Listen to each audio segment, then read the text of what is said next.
안녕하세요. 친절한 영양사입니다. 오늘 이 시간에는 아토피에 필요한 영양소 비타민 D를 꼽겠습니다.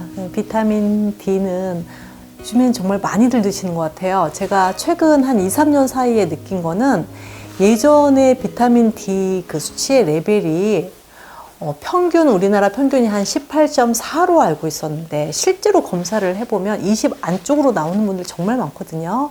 정상 범위는 30에서 100까지 가는데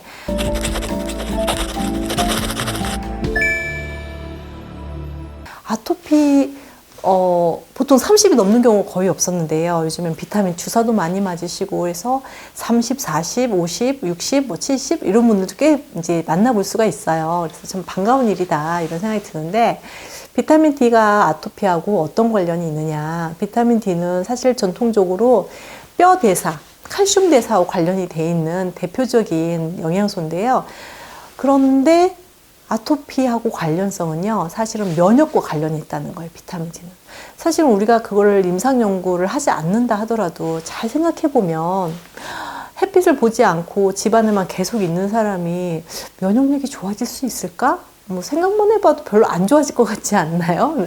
그런 것처럼 비타민 D가 실제로 면역력에 관계가 있다라는 보고가 많이 나와 있어요. 그래서 비타민 D는 이제는 면역 영양소라고 말을 할 정도로 이제 대중화되어 있고 많이들 드시고 있는 영양소 중에 하나가 비타민 D예요. 그렇다면 비타민 D가 아토피하고는 어떤 연결성이 있냐면요. 제가 유산균 말씀을 드릴 때 조절 T세포 말씀을 드렸었죠.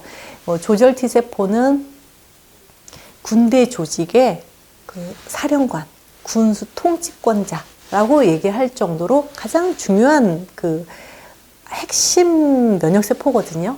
그런데 이 핵심 면역세포와 그리고 그 정보를 전달하는 전달체계에 문제가 생겨서 아토피라고 하는 내 몸에 들어와서 멀쩡한 음식이나 환경 물질에 대해서 내가 반응하고 그 물질에 대해서 공격하는 항체를 만들어 버리고 그러니까 이게 평생 가는 거예요. 그런데 비타민 D가 이 조절 T 세포의 기능을 정상화시키는데 도움이 된다라는 임상 연구를 통해서 아토피와 연관성을 찾아냈던 거예요. 그래서 비타민 D는 누구나 또 관련된 게 너무 많아요. 사실은 우울증 환자들 많이 급증하고 있죠. 정신과 환자들이 많이 급증하고 있는데 비타민 D 고용량으로 충분하게 레벨을 올려줌으로 인해서 우울증 개선에 가장 확실하게 효과가 있는 걸로 되어 있고요. 면역질환 중에 제가 4개의 기둥이 있어야 집이 만들어지는데 가운데 하나 찍어 놓은 거, 그 비타민 D라고 저는 말씀을 드리고 싶어요.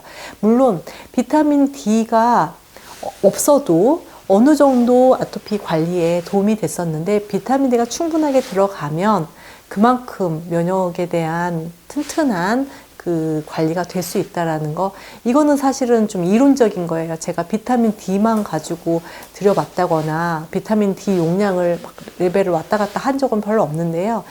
제가 관리해드리는 환자분들의 기본적인 비타민 D 레벨이요, 대부분 다 50이 넘으세요.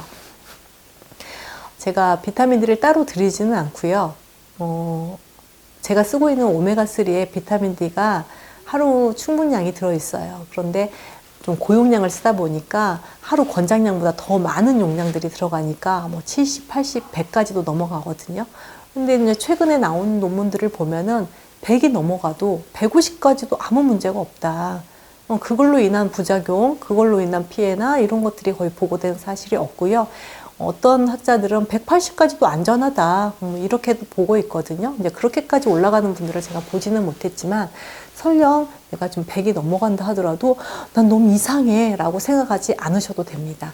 아토피의 면역에 또 중요한 포인트, 값도 저렴해요. 비타민 D는요. 그리고 이제는 단위수도 굉장히 높은 단위로 많이 나와 있으니까 조금 비타민 D 레벨이 좀 낮아서 주사를 맞아야겠다라고 생각하시는 분이 있다면 약국에 가시면 5,000IU짜리도 많이 나와 있거든요. 5,000IU짜리 한 사실은 3개월에서 6개월만 드셔도요. 거의 정상 레벨로 다 훅 올라와요. 근데 제제마다 좀 효과는 좀 다를 수 있지만 제가 쓰고 있는 제제는 굉장히 빠른 속도로 올라가는 것을 알 수 있었습니다. 그래서 저는 보통 어떻게 권장해 드리냐면 6개월까지는 매일 하나씩 드셔주시고 검사를 한번 해보셔서 수치가 한 50 이상이 됐다. 그러면 일주일에 한 2번 정도, 2, 3일에 한 번 정도만 드셔도 충분하다. 이 주사는 굉장히 빠른 속도로 올라가지만 또 빠른 속도로 내려가거든요. 그래서 그래프가 올라갔다 내려갔다 이게 반복돼요. 그런데 경구로 먹는 제제는요, 아주 완만하게 안정적으로 수치가 올라가요. 그게 몸 입장에서는 안정적으로 올라가는 거를 훨씬 더 좋겠죠. 그래서 비타민 D가 아토피에 도움이 된다라는 말씀을 드리면서 오늘 이 시간 마치도록 하겠습니다. 다음 시간에는요, 아토피 환자분들이 그러면 나는 어떤 음식에 대한 항체가 있는지 그걸 검사하려면 어떻게 해야 되는지 그게 왜 그렇게 중요한지에 대한 말씀을 준비해 보도록 하겠습니다. 다음 이 시간에도 꼭 경청해 주시고 시청해 주시기를 바라면서 여기서 마치도록 하겠습니다. 고맙습니다.